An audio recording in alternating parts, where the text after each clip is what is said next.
The ESRB is the European Systemic Risk Board, which is a somewhat complicated institution which was created after the big financial crisis to think ahead and tell financial market participants and the European Central Bank how one could avoid another crisis.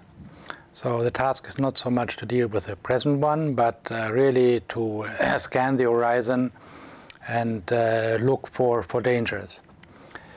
Of course, this institution deals in the first instance with banks and finance, not with the environment, climate change, or carbon budgets.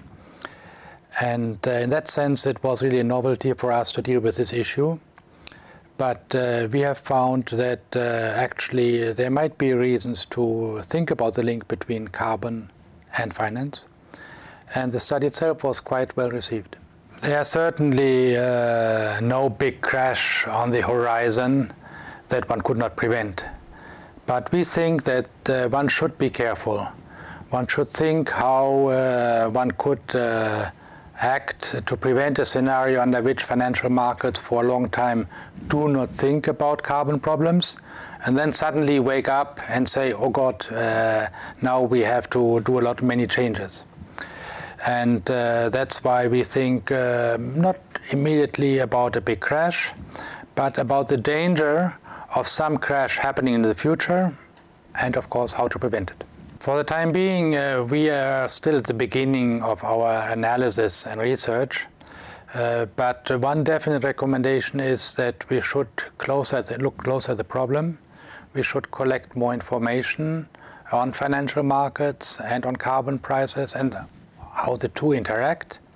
And maybe one should do what is called a stress test, namely to think about how would our banks fare if we had a very difficult scenario concerning carbon pricing. And once one has such a stress test, then one can think about telling banks to be more prudent in their lending to carbon-intensive sectors. But this would then be a second step. For the time being, we just recommend that one should look at it, not only in Europe, but hopefully globally, because carbon and the climate is, of course, something which concerns the entire Earth and not just Europe. The report has actually also been presented at the G20 level, so globally, and there's wide agreement that there should be global cooperation and collaboration to deal with this issue.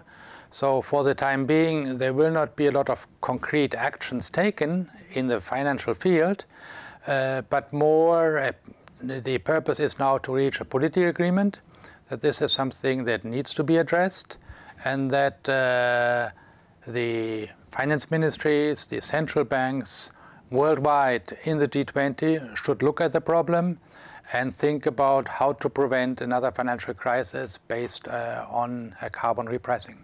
Europe is certainly doing more than any other big region in the world. And whether it's enough, we'll know at the end.